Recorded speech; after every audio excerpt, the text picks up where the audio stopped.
Arnaldo é um jovem como muitos outros. Durante o dia, vai à escola, fica horas no computador, assiste televisão, enfim, vive um cotidiano mais do que normal. Mas à noite, no sótão de sua casa, tudo se transforma. Ele mergulha nos livros e contempla o céu. Nesses momentos, com a curiosidade aguçada, Arnaldo assume uma nova identidade. Ele é o Geodetetive. As aventuras do Geodetetive. Episódio de hoje, As 4 Estações. Eu nunca vou me esquecer daquela aula em que eu vi pela primeira vez uma explicação de como a Terra se movimenta no espaço. A rotação da Terra em torno do próprio eixo se combina com o movimento de translação em torno do Sol, descrevendo uma elipse, que é quase uma circunferência no período de um ano. Em 24 horas, a Terra completa o movimento de rotação ao redor do próprio eixo, que é inclinado em relação ao plano da elipse, formando em qualquer dia do ano um ângulo de aproximadamente 23 graus e 27 minutos, com a direção perpendicular ao plano. Essa inclinação tem consequências que diferenciam ainda mais os diversos lugares deste nosso grande planeta azul. Um bom observador, em suas andanças, pode perceber várias dessas diferenças. Geodetetive, desculpe interromper os seus pensamentos. Acabo de receber uma chamada. Parece que alguém precisa da sua ajuda. Localizando dados. Encontrado. Elvira está se preparando para mais uma de suas viagens pelo mundo. Já percorreu vários continentes e tem algumas perguntas a fazer. Bem, Sagan, então está na hora de você me colocar em contato com a Elvira. Geodetetive, que surpresa! Olha, sinceramente, eu não imaginava que eu ia conseguir falar diretamente com você assim tão rápido. Sua página na internet é muito acessada aqui em Macapá. Olá, Elvira. Como vai? Eu é que acho incrível falar com alguém que já viajou quase o mundo todo.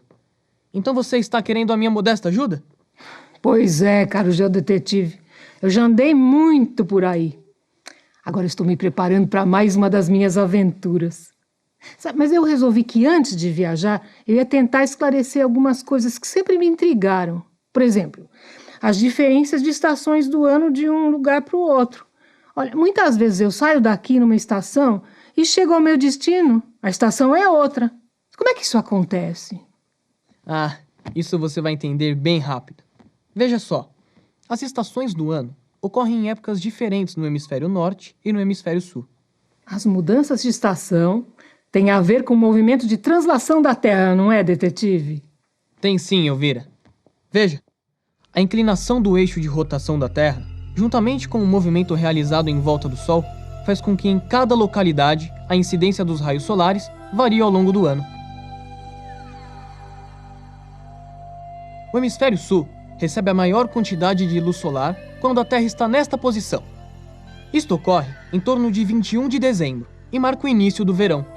Em oposição, neste mesmo momento, no hemisfério norte, temos a menor quantidade de luz e o início do inverno.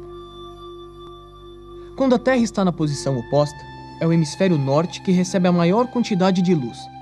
Temos, então, o início do verão no hemisfério norte e o início do inverno no hemisfério sul. Isso acontece aproximadamente no dia 21 de junho. O início do outono e o início da primavera correspondem a outros dois momentos do movimento de translação. Quando a Terra está em cada uma dessas duas posições em que o hemisfério sul e o hemisfério norte ficam igualmente iluminados. O outono e a primavera também ocorrem de forma alternada nos hemisférios norte e sul, nos meses de março e setembro. Puxa, que legal! Mas, Geodetetive, eu sei que você mora em Porto Alegre, né? Então, eu queria saber por que aí no verão os dias são mais longos do que as noites. Isso sempre me intrigou, porque aqui em Macapá, tanto os dias como as noites duram sempre 12 horas. Bem, Elvira, isso também acontece por causa da inclinação do eixo de rotação da Terra e do movimento dela em volta do Sol. A gente pode considerar que a trajetória descrita por uma localidade durante as 24 horas que a Terra leva para fazer uma rotação ao redor do próprio eixo é aproximadamente uma circunferência, e essa circunferência está em um plano paralelo ao Equador. determinado pela latitude dessa localidade. No dia em que se inicia o nosso verão, o hemisfério sul fica mais voltado para o sol, e mais da metade da circunferência que uma localidade descreve é iluminada. É isso que faz com que o dia seja mais longo que a noite. Essa diferença é tão maior quanto maior for a latitude sul da cidade. No caso aqui de Porto Alegre, que está a 30 graus de latitude sul, quando começa o verão, o dia tem 4 horas a mais do que a noite. Por outro lado, nesse mesmo dia, à medida que a latitude sul diminui, vão diminuindo as horas de sol, até que no Equador, o dia e a noite têm o mesmo tamanho. Já no hemisfério norte, nesse dia, o número de horas de sol é sempre menor do que 12 horas e tão menor quanto maior for a latitude. Observe agora a parte iluminada de cada circunferência. Ela representa as horas de sol nesse dia em localidades sobre 4 paralelos diferentes. Já, detetive, pelo que eu pude perceber, tem regiões onde o sol fica sem aparecer durante um dia todo. Isso é, durante uma rotação completa da Terra. Isso mesmo. Vamos considerar essa linha azul, que representa o paralelo de 72 graus de latitude norte. A ilha de Vitória, no Canadá, que fica sobre esse paralelo, não vê a luz do sol no dia 21 de dezembro, e também em outros dias. Como você pode ver, há lugares onde as noites ou os dias são muito longos, e podem durar várias voltas completas da Terra em torno dela mesma, ou seja, muitos dias no calendário. O caso extremo são os polos, onde durante 6 meses do ano é dia e durante 6 meses é noite. Mas, detetive, em quais regiões os dias e as noites duram mais do que 24 horas? Isso acontece nas regiões que possuem latitude norte maior do que a do Círculo Polar Ártico, ou latitude sul maior do que a do Círculo Polar Antártico. Essas duas circunferências imaginárias, junto com as do Trópico de Câncer e do Trópico de Capricórnio, são paralelos muito especiais. Eles possuem latitudes determinadas pelo ângulo de inclinação do eixo de rotação da Terra. Tomando o começo do verão no hemisfério sul como referência, o Círculo Polar Ártico é justamente a linha que delimita a região do globo que não receberá a luz do Sol, enquanto o Círculo Polar Antártico delimita a região que não terá noite. As latitudes dos círculos polares são dadas pelo complementar do ângulo de inclinação da Terra, ou seja, 66 graus e 33 minutos. E as latitudes norte ou sul dos dois trópicos têm o mesmo ângulo da inclinação do eixo da Terra, ou seja, 23 graus e 27 minutos. A direção de incidência do Sol em cada dia do ano determina o paralelo que recebe nesse dia o Sol a pino no meio-dia solar. Mas o Sol a pino em algum dia do ano só acontece entre o Trópico de Capricórnio e o Trópico de Câncer. Mas, detetive, me explica melhor. Como numa mesma cidade varia o número de horas de sol ao longo do ano? Vamos lá. Nas localidades do hemisfério sul, o dia mais longo do ano é em torno de 21 de dezembro. É o chamado solstício de verão. A partir daí, a duração do dia vai diminuindo e a da noite aumentando, conforme a Terra realiza seu movimento de translação, até que as durações do dia e da noite ficam iguais em qualquer lugar do planeta. Depois disso, os dias são mais curtos do que as noites e continuam diminuindo até o início do inverno, aproximadamente dia 21 de junho, quando ocorre a noite mais longa no hemisfério sul, que é o solstício de inverno. A partir daí, os dias recomeçam a ficar mais longos, até o equinócio de primavera, aproximadamente em 23 de setembro, que é quando o dia tem a mesma duração da noite.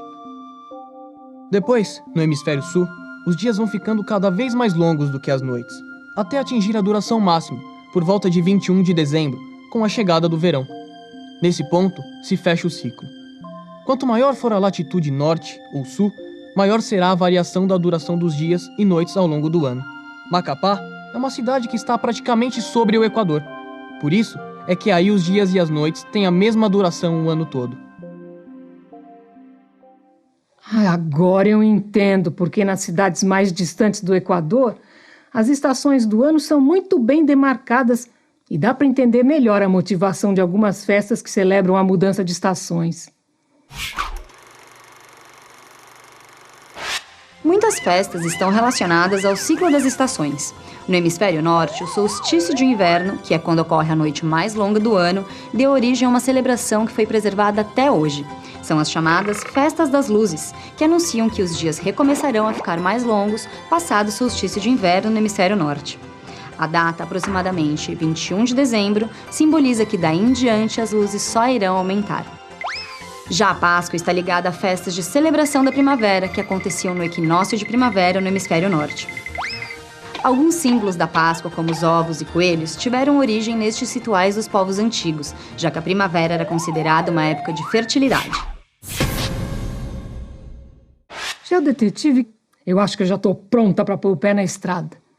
Essa nossa aulinha particular deu uma boa clareada nas minhas ideias. Eu vou mandar para você umas fotos da minha viagem. Pode pôr no seu site. E falando em viagem, eu ainda tenho que ver direito o que eu vou colocar na minha mala. Já vou indo, viu? Obrigada pelo excelente papo. Eu é que agradeço, Elvira. Boa viagem e até a próxima.